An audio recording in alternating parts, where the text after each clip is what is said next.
Hey guys, welcome back to my channel. तो आज हम लोग जानने वाले हैं कि हमारे यूनिवर्स की शुरुआत कैसे हुई थी और उस समय का यूनिवर्स हमारा कैसा दिखता था। यानी हाँ गाइस, मैं बात कर रहा हूँ बिग बैंग थ्योरी की। तो बिग बैंग थ्योरी की अगर मैं बात करूँ तो बिग बैंग थ्योरी स्टार्ट ऐसे होती है कि बहुत सालों पहले हमारे स्पेस में एक बहुत बड़ा धमाका हुआ, एक ऐसा ब्लास्ट हुआ जिसे हम बिग बैंग कहते हैं। और उसी से हमारा जो यूनिवर्स है वो एग्जिस्टेंस में आया धीरे धीरे करके। सबसे पहले पहली गैलेक्सी बनी, फिर दूसरी गैलेक्सी बनी, और गैलेक्सी से पहले नेबुलास बने, क्योंकि nebula is the birth place of all the galaxies. तो उससे पहले नेबुला बना और फिर नेबुला के अंदर फिर गैलेक्सीज बनी। और फॉर एग्ज़ाम्पल अभी हमारे स्क्रीन पे हमें एंड्रोमेडा गैलेक्सी दिख रही है, सॉरी मिल्की वे गैलेक्सी दिख रही है। तो अब हम मिल्की वे गैलेक्सी के पास जाएंगे, हम मिल्की वे गैलेक्सी को समझेंगे। जैसे हम सब जानते हैं कि अभी मिल्की वे गैलेक्सी हमारी स्क्रीन पर भी आ रही है, तो हम यही बात करेंगे कि आखिर मिल्की वे गैलेक्सी कैसे बनी। और हम उससे पहले हम बिग बैंग की ही बात कर रहे हैं, अभी हमसे हमारा टॉपिक सिर्फ बिग बैंग है। सो बिग बैंग जो है, बिग बैंग के बाद हमें हमारा सोलर सिस्टम भी बनता हुआ दिखा। हमारा सन पहले बना, फिर हमारे प्लैनेट्स बने, और इस तरह हमारा जो हमारा यूनिवर्स है वो बना। जैसे 4.5 बिलियन ईयर्स हैं हमारी अर्थ को बने हुए, तो हम ये अंदाज़ा लगा सकते हैं कि हमारा ये जो यूनिवर्स है उसे एग्जिस्टेंस में आने में कितना टाइम लगा होगा। और उसी की स्टडी करने के लिए तो हमने जेम्स वेब को अभी लॉन्च किया है, ताकि वो हमें बता सके कि हमारे यूनिवर्स का बर्थ कैसे हुआ था और उस समय का यूनिवर्स कैसा दिखता था। तो उस समय का यूनिवर्स कैसा दिखता था वो मैं आप लोगों को शो करने के लिए उसे क्रिएट करने की कोशिश करूँगा। अब चलो मैं टाइम में थोड़ा पीछे जाकर आपको ये बताता हूँ कि आखिर हमारा जो यूनिवर्स है वो शुरुआत में कैसा दिखता था। मैं सिर्फ उस टाइम को प्रेडिक्ट करके बता पाऊँगा कि जब हमारे प्लैनेट्स एग्जिस्टेंस में नहीं आए थे और सिर्फ सन ही बना था और एस्ट्रॉयड बेल्ट थे।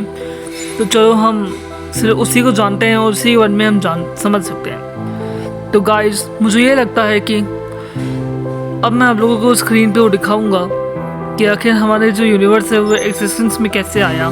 तो चलिए हम स्टार्ट करते हैं। हम प्लैनेट्स को मतलब हाइड करेंगे, मून्स को हाइड करेंगे, जो चीज़ को हम हाइड कर सकते हैं हम हाइड करेंगे, और उसके बाद ही हम मतलब देख पाएंगे कि आखिर हमारा ये जो यूनिवर्स है ये कैसा दिखता है। हम इस ग्राफ ग्रिड को हम हाइड करेंगे ताकि हमें ये पता चले, हम ये देख सकें कि रियल स्पेस कैसा दिखता है। तो हमारा जो उस टाइम का यूनिवर्स है वो ऐसा दिखता था। और अब हम ये कह सकते हैं कि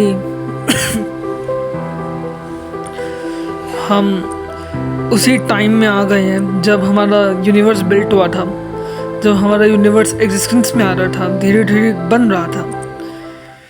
तो आज हम उसी समय को देख रहे हैं, और मुझे खुशी है कि मैं आप लोगों को ये दिखा पा रहा हूँ।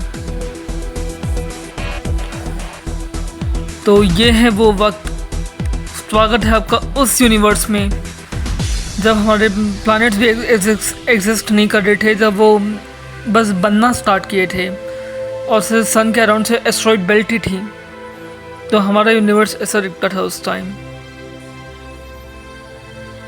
और ये है कुछ इमेजेस जो बिग बैंग के समय की हैं।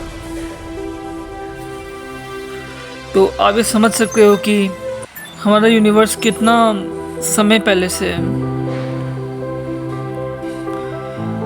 तो आई होप आप भी समझ पा रहे होगे, इमेजिन कर पा रहे होगे कि हमारे जो बिग बैंग है कितना बड़ा है और हमारे यूनिवर्स की शुरुआत कैसे हुई थी, जो कि आज आप जान रहे हो। So I am really very happy कि मैं आप लोगों को इस बारे में बता पा रहा हूँ। और ये है हमारा सन जो सबसे पहले एग्जिस्टेंस में आया था, और अब हम उस टाइम में जाएंगे जब हमारे आसपास सारे प्लैनेट्स थे। तो प्लैनेट्स और मून को हम वापस ले आते हैं। तो अब हम उस टाइम में आ गए जब हमारे आसपास मून था, हमारे आसपास सारे प्लैनेट्स बन गए थे। हम उस समय के यूनिवर्स को अब देख रहे हैं, यानी अभी के टाइम का यूनिवर्स। हम प्रेजेंट टाइम में वापस आ चुके हैं। गाइस, अगर वीडियो अच्छा लगे तो वीडियो को लाइक करो, शेयर करो, चैनल को सब्सक्राइब करो। Thanks for watching.